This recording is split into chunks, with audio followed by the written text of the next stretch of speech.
Muuse Biixi iyo Maxamed Kaahin ayaa isku seegay qorshihii uu Muuse ku hor keenay golaha wasiirada xayiraadka qaadada shirkadda Fly Dubai iyo Air Carabiya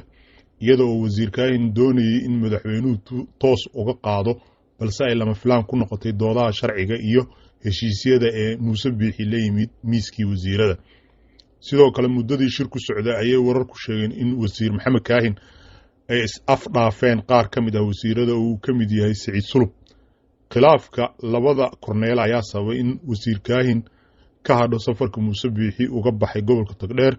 iyadoo ilaa hadda aanay khilaafkooda xal ka gaarin. dhinaca kale mas'uuliyiin ka soo jeeda bariga Burco oo ay ka mid yihiin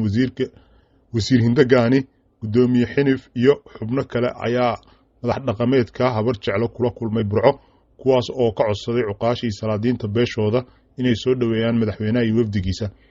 dhinaca bari ee magaalada Burco ayay sidoo kale